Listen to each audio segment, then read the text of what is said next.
여러분들 뵙게 되어서 반갑고, 한 주간 또 건강한 모습으로 사시다가 이렇게 밝고 건강하고 아름다운 모습 보니 너무나 기쁩니다. 할렐루야. 우리 옆에 있는 분들 오랜만에 뵈는데 말하지 마시고 눈빛으로 이제 익숙해져 가지고 눈으로 말을 잘할 수 있을 것 같아요. 눈으로 인사하시기 바랍니다. 세상에는 좋은 일들도 많이 일어나지만 깜짝 놀랄 만한 충격적인 이런 나쁜 일들도 많이 생깁니다. 얼마 전에 인터넷 신문에 실린 기사 하나를 제가 그대로 복사해 왔는데 한번 읽어볼 테니까 들어보세요. 지난 2월, 그러니까 올 2월을 말합니다. 경기도 성남의 한 주택가에 경찰차가 긴급히 출동했다. 70세 노모와 아들이 사는 집안은 난리가 난 듯 어수선했다. 바닥에는 가스버너와 찢어진 패딩 2벌이 널브러져 있고 노모 A씨의 머리에선 피가 흐르고 있었다. 아들 B씨가 범인이었다. 술과 담배 앞에선 아무것도 보이지 않는 아들이었다. 이날 그는 자신의 술과 담배를 치우는 어머니를 보고 화가 난다며 어머니의 머리채를 잡았다. 그리고선 불이 켜진 가스버너에 A씨의 어머니의 얼굴을 가까이 들이댔다. 아들이 자기를 낳아준 어머니 얼굴을 태우려고 한 것이다. 고령의 A씨가 저항하자 아들은 어머니를 냉장고 쪽으로 끌고 갔다. 그리고는 냉장고의 어머니 머리를 여러 차례 찧었다. 그 결과 A씨는 14일간의 치료가 필요한 상해를 입었다. 어머니는 아들을 피해 방으로 몸을 숨겼다. 아들 B씨는 부엌칼을 들고 쫓았다. 그는 술과 담배를 내놔라 이렇게 외치며 A씨를 쫓았지만 A씨는 고개만 저었다. 그러자 아들은 어머니가 입고 있던 패딩을 억지로 벗겨내 손에 든 칼로 그었다. 등 부분이 부룩하고 찢어졌다. 그래도 분이 풀리지 않은 B씨는 옆 벽에 걸린 어머니의 또 다른 패딩도 찢어버렸다. 우리나라에서 있었던 일이에요. 얼마 전에 자식이 부모를 향하여 이렇게 폭행을 가하고 칼을 들고 쫓아다니면서 죽이겠다고 협박하는 게 우리 세상입니다. 부모는 자식에게 공경받아야 될 존재입니다. 이건 당연한 질서고 당연한 원래부터 있었던 법이에요. 그냥 태어나면서 마음속에 하나님이 심어준 법이에요. 자동적으로 자식들은 부모를 공경하고 부모를 섬기게 되어 있습니다. 그런데 이게 거꾸로 됐잖아요. 자식이 부모를 해치려고 하고 부모를 폭행하는 이 일이 일어났다는 거예요. 아주 충격적인 일이죠. 마땅히 존경받고 마땅히 사랑받고 마땅히 섬김받아야 될 부모가 이렇게 폭행의 대상이 되었다는 것은 얼마나 충격적인 이야기인지 모릅니다. 지혜자 솔로몬은 이와 같은 충격적인 일을 또 세상 가운데서 보았다는 겁니다.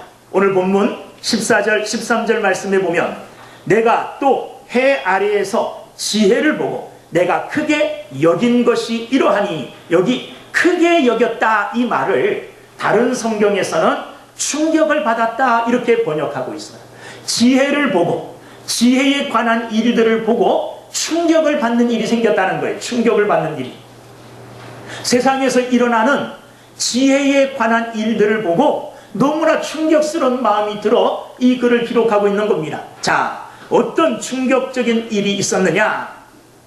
14절 말씀 보면 어떤 일이 있었느냐? 깜짝 놀랄 충격적인 일이 있는데 그것을 내가 보았는데 그것이 뭐냐? 곧 작고 인구가 많지 아니한 어떤 성읍에 아주 작은 성이 있었어요.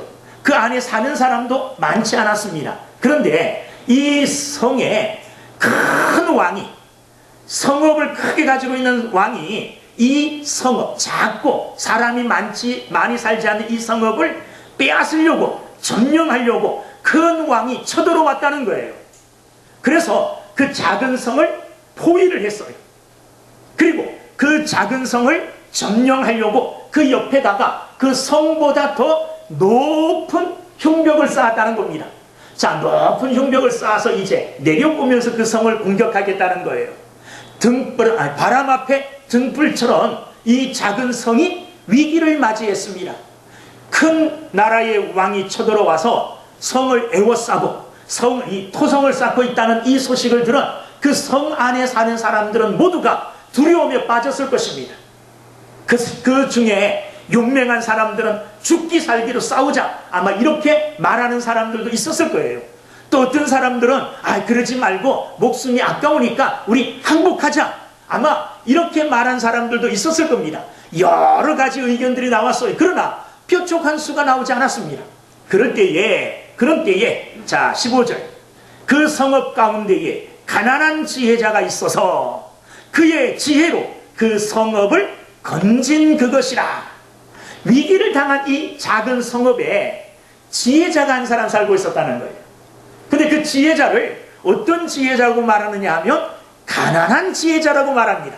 이 가난한 지혜자가 작은 성이 위기를 당한 것을 보고 분연히 일어나 자신의 지혜로 이 성을 건졌다는 거예요. 큰 성의 왕이 애워싸고 토성을 쌓고 점령하려고 전쟁을 하려고 하다가 이 지혜자의 말을 듣고 이 성이, 그 왕이 돌아갔다는 거예요. 아무런 피해도 입지 아니하고 공격도 받지 않고 전쟁의 위험에서 이 가난한 지혜자가 그 성을 구했다는 겁니다. 이런 비슷한 예가 사무엘하 20장에 나옵니다. 사무엘하 20장을 보면 다윗 왕을 반역하는 세바라고 하는 사람이 사람들을 모아서 힘을 모아서 다윗과 대항을 합니다. 다윗을 배반해요. 그래서 반역한 이 세바가 다윗의 손을 피하여 도망칩니다. 그가 도망친 성읍이 어떤 성읍이냐 하면 벤마악 아벨이라고 하는 성으로 도망가 숨었어요. 다윗이 사람을 보내어 이 세바를 무찌르라고 말합니다. 요압이 사람들을 데리고 이 성을 무찌르려고, 그래서 성을 찾아 이 세바를 잡아 죽이려고 이제 공격하려고 성을 에워쌌어요. 그리고 옆에다가 토성을 쌓습니다. 그 성보다 더 높이 쌓아가지고 이 성을 공격하겠다는 거예요. 이 성이 아까 이야기했던 이 작은 성처럼 지금 위기를 당한 거예요. 요압 장군에 의해서 군사들이 성을 에워싸고 옆에 토성을 막 쌓고 있어요. 그런데 그 성에 누가 있었느냐? 지혜로운 한 여인이 있었다는 겁니다. 지혜로운 이 여인이 요압을 불러서 요압과 대화를 합니다. 이 성은 예로부터 지혜자가 사는 성이라 어려운 문제가 있으면 우리 성에 와서 사람들이 지혜를 구했다. 이런 지혜로운 성이고, 우리 성은 이스라엘의 어머니와 같은 성인데 어찌하여 이 성을 핍박하고 이 성을 공격하려고 하느냐? 이렇게 이 여인이 요압에게 물었습니다. 자, 그러자 요압이 우리는 이 성 자체를 공격하려고 하는 것이 아니라 이 성에 숨어있는 다윗 왕을 반역한 세바라고 하는 사람과 그를 따르는 사람들, 요 사람들 때문에 왔다, 이렇게 얘기하니까, 그러면 이 지혜로운 여인이 그 세바의 목만 주면 물러가겠느냐? 이렇게 물어보니 요압이 당연히 그래야죠, 이렇게 이제 협상이 됐습니다. 이 지혜로운 여인은 그 성읍 사람들을 설득해서 세바를 잡아 세바의 목을 치고, 그리고 세바의 생명을 요압 장군에게 던져줍니다. 자, 문제 해결한 요압이 그 성을 포위한 것을 풀고 그대로 물러가요. 그 성에 누가 살았습니까? 지혜로운 한 여인이 있음으로 말미암아 성은 건짐을 받았고 아무런 피해도 입지 않았다는 겁니다. 마치 이와 비슷한 일이 어느 작은 성에 있었다는 거예요. 그런데 그 작은 성에 이런 지혜자가 이런 기지를 발휘해서, 지혜를 발휘해서 성을 지켰는데 15절 뒤에 보니까 뭐라고 되어 있느냐? 그러나 그 가난한 자를 기억하는 사람이 없었도다, 이렇게 말하고 있어요. 자, 솔로몬은, 지혜자 솔로몬은 작은 지혜로 큰 무력, 큰 성읍의 왕의 공격을 막아냈다 그러면서 지혜를 칭송합니다. 지혜가 이렇게, 자, 오늘 16절 말씀 보면, 그러므로 내가 이르기를 지혜가 멸시를 받고 그의 말들을 사람들이 듣지 아니한다 하였도다. 자, 16절 처음에 보면 내가 이르기를 지혜가 힘보다 나으나, 지혜가 힘보다 낫다고 지혜를 칭송하고 있어요. 그리고 17절 말씀에 보면 조용히 들리는 지혜자들의 말들이 우매한 자들을 다스리는 자의 호령보다 나으니라. 어떤 권력을 잡고 사람들을 다스리는 사람이 큰 소리치는 그 호령보다 조용히 들리는 지혜자들의 말들이 더 훨씬 낫다는 겁니다. 18절 말씀에서는 뭐라고 말하느냐? 지혜가 뭐보다 낫다고요? 무기보다 훨씬 낫다. 이렇게 지혜를 뭐하고 있습니까? 칭송하고 있어요. 왜냐하면 지혜로 그 성을 살렸잖아요. 지혜로 그 성을 살렸잖아요. 지혜를 칭송해요. 그런데 문맥상 가만히 이 말씀들을 잘 읽어보면 지혜를 솔로몬이 칭송하려고 하는 게 아니에요. 그게 이 본문의 초점이 아닙니다. 이 본문의 초점은 15절 말씀 뒤에 그러나 그 가난한 자를 기억하는 사람이 없었도다. 16절 그러므로 내가 이르기를 지혜가 힘보다 나으나 가난한 자의 지혜가 멸시를 받고 그의 말들을 사람들이 듣지 아니한다. 초점이 어디에 맞춰 있습니까? 지혜를 칭송하고 야 지혜가 대단하다 이렇게 말하려고 하는 게 아니라 지혜가 그렇게 대단하고 지혜가 그렇게 놀라운 것이지만 이 지혜가 지금 뭘 당하고 있다는 겁니까? 멸시를 받고 있다는 거예요. 멸시. 이 지혜는 어떤 지혜입니까? 세상을 살아가는 세상을 사는데 내 삶을 윤택하게 하는 그런 지혜가 아닙니다. 이 지혜는 어떤 지혜냐면요, 생명을 살리는 지혜였잖아요. 성을 살리는 지혜였죠. 굉장한 지혜입니다. 그런데 성을 살리는 이 놀라운 지혜인데도 불구하고 이 지혜를 가진 지혜자가 그들의 기억 속에서 금방 사라져버렸고, 그리고 그가 발휘한 그 지혜가 사람들에게 멸시를 받는다는 것은 무시당하고 있고 사람들이 그것을 귀하게 여기지 않고 있다는 거예요. 지혜가 무시를 당하고 있다는 이 말씀이 오늘 말씀의 초점이에요. 지혜가 좋은 것입니다. 지혜는 때로 사람의 생명도 살립니다. 여러분, 성경의 말씀의 지혜는 우리의 영혼을 살립니다. 복음의 지혜는 우리의 영혼을 살리잖아요. 하나님의 말씀의 지혜는 영원히 죽을 수밖에 없는 우리를 지옥에서 건져내는 능력이 있어요. 이렇게 지혜는 놀라운 힘과 능력을 갖고 있습니다. 그런데 이런 생명을 살리는 지혜가 뭐 당하고 있다고요? 무시를 당하고 있다. 저는 요즘 세상이 정말 그런 세상이 아닌가, 아주 소름이 끼칠 정도로 우리가 무시하고 있고 우리가 멸시하고 있는 지혜, 특별히 생명을 살리는 지혜에 대하여 너무나 우리가 무시하고 천대하고 귀하게 여기지 않고 있다는 이 사실에 대하여 정말 깜짝 놀랐습니다. 사실 그렇다는 거죠. 자, 이 지혜자가 기억에서 사라져버리고 이 지혜자가 발휘한 그 지혜가 멸시를 받았던 이유가 뭡니까? 이유가 나와요. 거기 보면 15절 그 지혜자가 어떠하기 때문에? 가난했기 때문에 그렇다는 거예요. 가난했기 때문에 그 지혜자가 가지고 있는 내면에 있는 그 지혜의 가치, 그 지혜의 소중함, 그것을 사람들이 보기보다는 자기 눈에 보이는 이 사람의 외모의 초란, 외형의 초라한 모습, 가난한 모습, 바로 그것 보고 그가 발휘한 그 지혜마저도 뭘 했다는 겁니까? 무시하고 멸시했다는 겁니다. 여러분, 우리는 눈에 보이는 대로 판단하기가 쉽습니다. 저 사람의 외모를 보고 볼품이 없으면 그 사람 존재 자체를 아예 무시할 때가 많고 멸시할 때가 많다는 겁니다. 그러나 성경은 분명히 말하고 있습니다.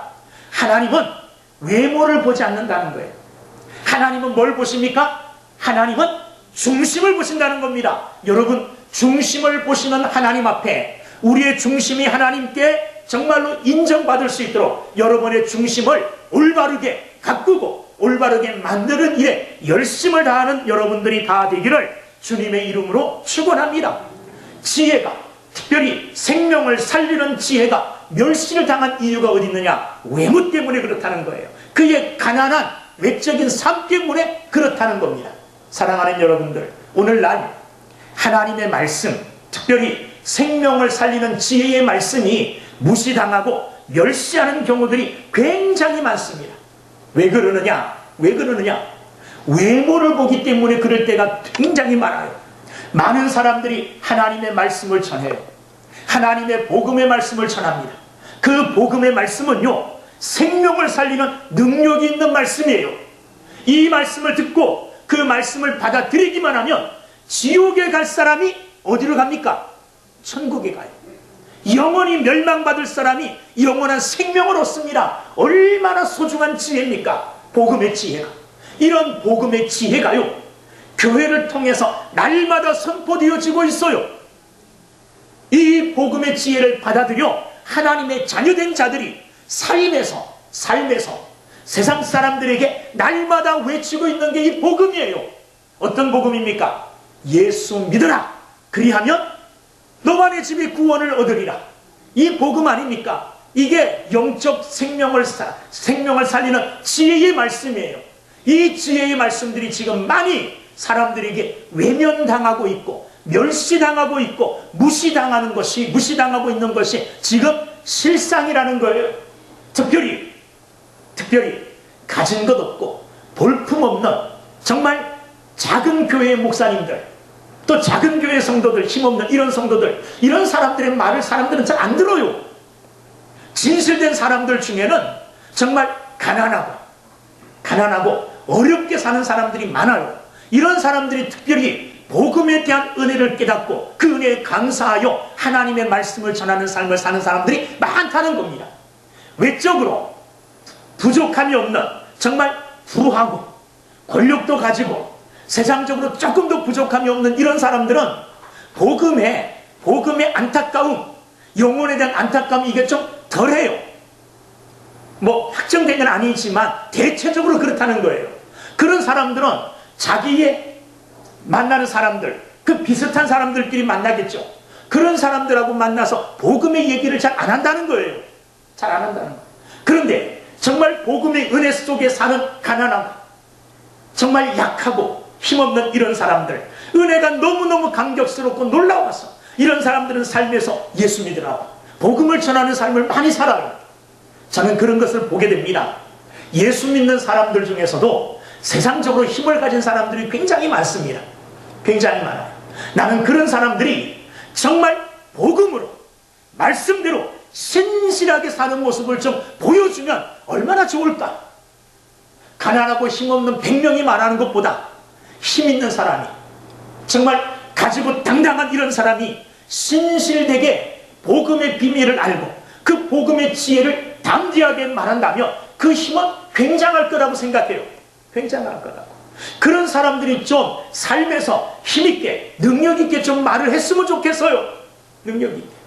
그런데 그런 삶을 사는 정말 세상으로 성공한 사람들이 보기 좀 힘들다는 거예요. 좀 성공하면 그 성공한 것 때문에 오히려 복음이 가려지는 경우가 많아요. 여러분, 우리는 참 약하고 연약합니다. 어떻게 보면 가난한 자들이에요. 그러나 가난한 자이지만 우리 속에 있는 이 놀라운 지혜를 감추려고 하지 말고 이 놀라운 지혜를 항상 외치며 사는 믿음의 사람들 다 되기를 주의 이름으로 축원합니다. 복음은요, 진리는 우리의 외적인 모습으로 인해서 감춰질 수 없고 약화되어질 수 없는 능력이에요. 내가 아무리 약할지라도, 내가 아무리 초라할지라도 내 입에서 하나님의 귀한 복음의 진리의 말씀이 나오고 지혜의 말씀이 나온다면 나는 귀한 사람이 되는 거예요. 사람들이 볼 때는 어떻게 볼지 몰라요. 그러나 가난하고 사람들이 보기에 멸시받을 만한 존재이지만 내 말을 통하여 사람이 산다는 거예요. 죽은 사람. 여러분, 죽은 사람이 산다는 이것보다 놀라운 일이 어디 있습니까?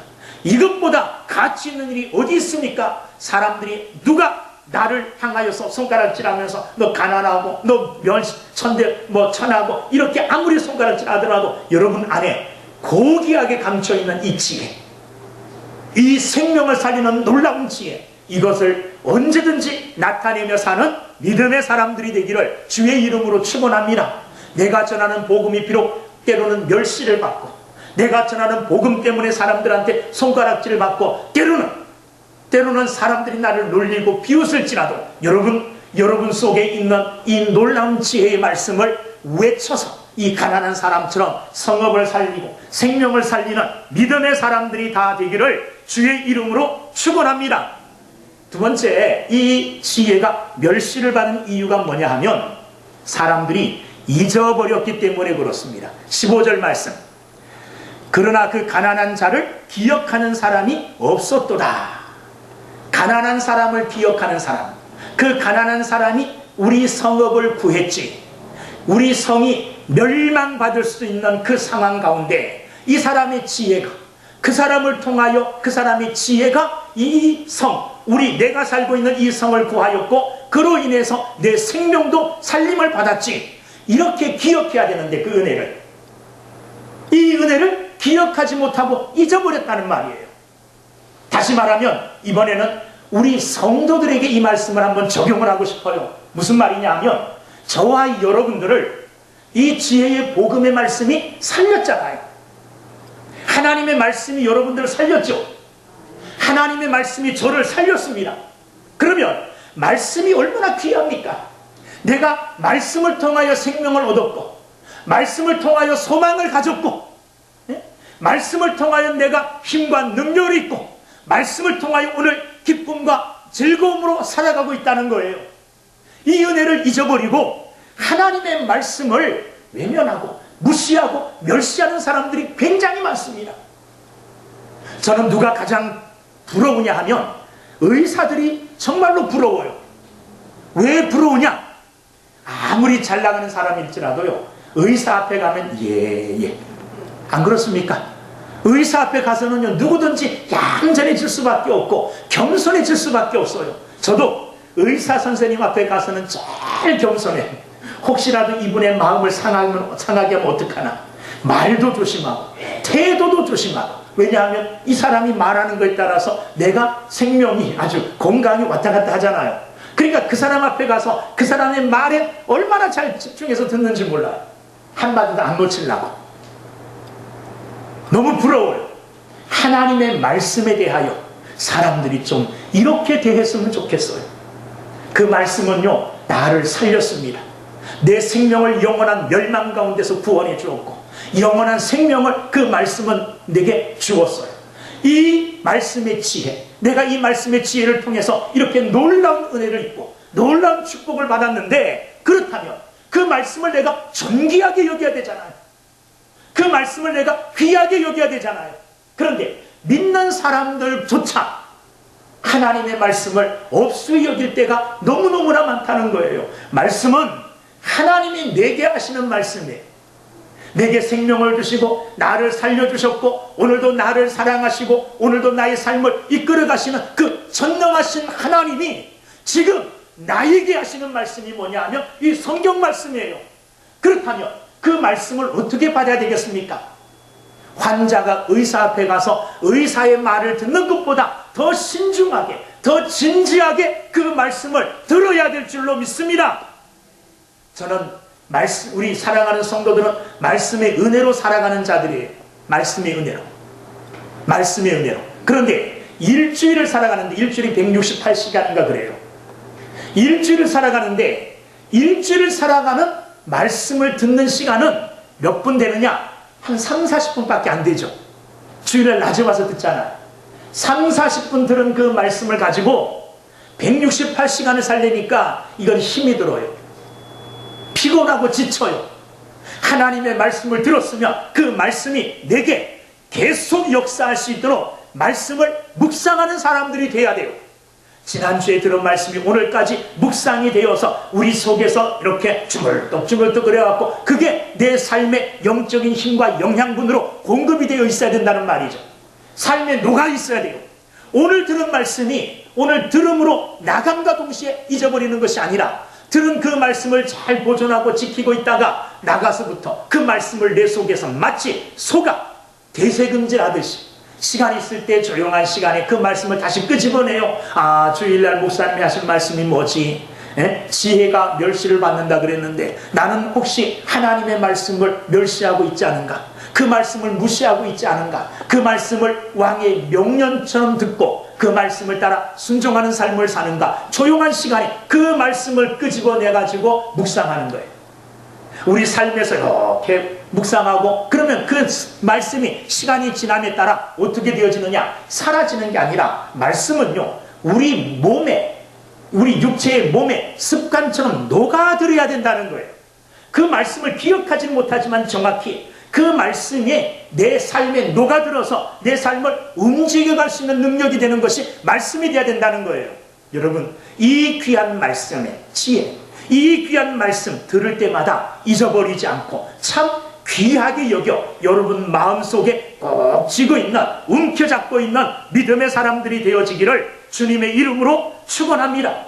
말씀이, 지혜가 멸시를 당하는 이유가 뭐냐 하면 잊어버렸기 때문에. 뭘 잊어버려요? 내가 말씀의 지혜를 통하여 구원을 얻었고 하나님께서 죽을 수밖에 없는 나를 이 말씀의 지혜를 통하여 살려주셨구나, 이런 은혜를 잊어버리고 감사하지 않으니까 이 지혜를 멸시하는, 하나님의 말씀을 멸시하지 마시고 하나님의 말씀을 존귀하게 여겨 그 말씀을 딱 아멘으로 붙들고 그 말씀이 내 삶에서 녹아들어 내 삶을 움직여가는 원동력이 될 수 있도록 말씀의 사람들 다 되시기를 주님의 이름으로 축원합니다. 그 다음에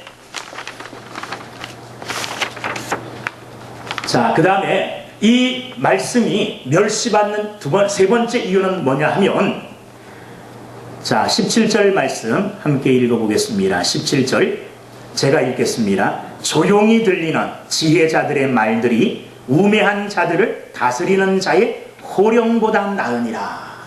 지혜의 소리는요, 조용히 들려요. 그런데 세상의 소리는 너무나 크게 들린다는 거예요. 오늘 지혜가, 하나님의 귀한 지혜의 말씀이 멸시를 당하는 세 번째 이유는 뭐냐 하면, 교회가 지혜의 소리를 내지 아니하고 지혜의 소리는 점점 사라져가고 다른 소리로 크게 되어지니까 지혜의 소리가 안 들리는 거예요. 지혜의 소리가.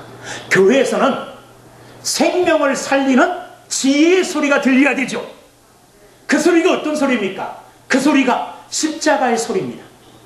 그 소리가 예수 그리스도의 십자가의 죽으심의 소리예요. 그런데 교회들이 이 십자가의 소리, 예수 그리스도의 십자가의 피 흘림, 나를 위한 대속의 죽음, 이 십자가의 복음은 점점 감추어가고 다른 목소리들을 크게 내니까 이 소리들이 안 들린다는 거예요. 세상의 소리도 큰데 교회마저도 소리만 커져가지고, 그러니까 교회에서 울리는 소리가 웅웅웅 많이 들리기는 해요. 그런데 아무리 들어도 그 속에서 생명을 살리는 소리가 안 들린다는 거예요. 생명을 살리는 지혜의 소리가 묻혀버린다는 거예요. 여러분, 교회는 때로 정말 하나님의 이 생명을 살리는 복음의 소리에 귀를 기울이는 교회가 돼야 됩니다. 무슨 행사하고 프로그램하고 뭐하고 하는 소리는 요란법적해요. 그런데 그런 소리 가운데 정말 조용하게, 꾸준하게, 힘있게, 능력있게 들려야 될 복음의 소리, 생명을 살리는 지혜의 소리들은 점점 약해져 가니까 복음이 멸시를 당하는 거예요. 요즘 십자가의 대속의 은혜요, 여러분 이거 얘기하면 따분해합니다. 뭐 고리타분하게 그런 거 얘기하느냐고. 십자가의 예수님의 죽으심을 얘기하고 우리도 그 십자가 짊어지고 따라야 된다는 요즘 시대가 어떤 시대인데 그런 얘기하냐고. 이러면 안 된다는 거예요. 교회는요, 다른 소리는 다 안 들리더라도 생명을 살리는 지혜의 소리는 울려 퍼져야 돼요. 사람들에게 전해져야 돼요. 큰 소리는 아니지만 진리의 소리이기 때문에 작게 소리를 내어도 그 소리를 듣는 자들은 생명을 얻어요.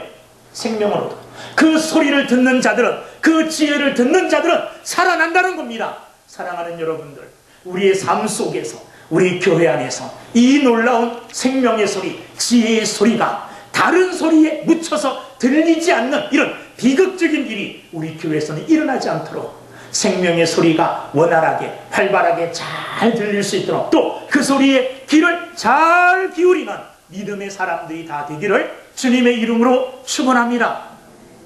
마지막으로 이 복음의 소리, 진리의 소리, 생명을 살리는 지혜의 소리가 멸시를 당하는 마지막 이유는 뭐냐? 18절 말씀 한번 읽어보겠습니다. 18절 시작. 지혜가 무기보다 나으니라. 그러나 죄인 한 사람이 많은 선을 무너지게 하느니라. 무슨 말이냐 하면, 믿는 사람들 모두가 지혜의 소리를 외치는 사람들이에요. 지혜의 소리를 말하는 자들이에요. 그런데 그 사람들 가운데 한 사람이 악을 행해요. 나쁜 일을 해요. 그 악을 행하는 한 사람 때문에 지혜의 소리가 막힐 수 있다는 거예요. 지혜의 소리가 멸시를 당할 수 있다는 거예요. 다 좋아요. 근데 어느 한 사람이, 특히 교회의 목사나 장로나 권사나 지도자 또는 교회의 모범될 만한, 대표될 만한 믿음의 사람이 악을 행하고 넘어져요. 그러면 악을 행한 그 사람 한 사람 때문에 모두의 선한 말들, 모두가 말하는 지혜의 말이 힘을 잃어버린다는 거예요. 힘을 잃어버린다는 거예요. 교회가 그래서 거룩해져야 돼요. 교회가 교회를 지켜야 돼요. 성도들이 교회를 거룩하게 지켜야 돼요. 왜 지켜야 되느냐? 우리가 외치고 전하는 복음의 소리가, 복음의 지혜가 멸시를 당하지 않도록, 사람들에게 무시당하지 않도록 우리는 우리 자신을 믿음으로, 우리 자신을 악에서 지킬 수 있는 거룩하고 신실한 삶을 사는 사람들이 돼야 될 줄로 믿습니다. 이스라엘 백성들이 여리고성을 공격합니다. 하나님께서 여리고성을 하나님의 능력으로 무너뜨려 주셨어요. 여리고성을 향하여 신나게 정말 기쁨으로 달려갑니다. 여리고성을 쳐부셔요. 전투하는 중에 아간이 욕심이 났습니다. 그래서 외투 한 벌과 은 200개, 6개, 그리고 금덩어리, 이걸 감춰다, 이걸 훔쳐다가 자기의 천막 속에 갖다 묻습니다. 이스라엘 백성들이 다 죄를 지은 게 아니에요. 아간 한 사람이 죄를 지었습니다. 그런데 아간 한 사람이 지은 그 죄 때문에 이스라엘 백성 전체가 아이성과의 전투에서 패하게 됩니다.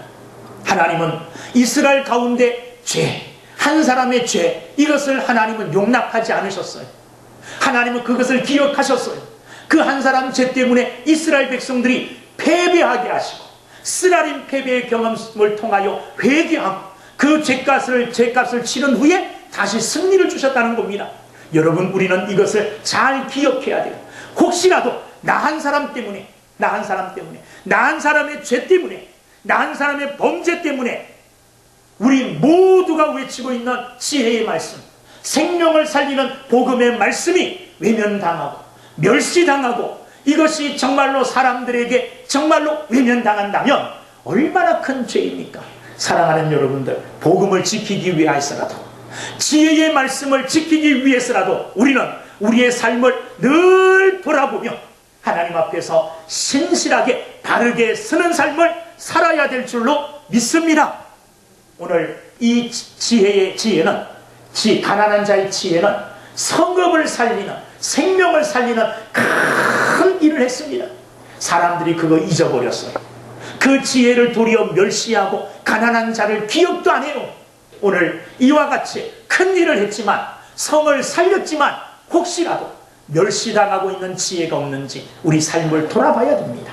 우리를 살린 복음의 지혜, 세상을 살린 복음의 지혜, 예수 그리스도의 십자가의 그 희생이 사람들에게 멸시당하지 아니하도록, 사람들이 그것을 무시하지 않도록 믿음의 사람들, 오늘 그리스도 예수의 사람들이 든든하게 이 복음의 지혜를 지켜나가는 귀한 삶을 사시기를 주의 이름으로 축원합니다. 기도하겠습니다.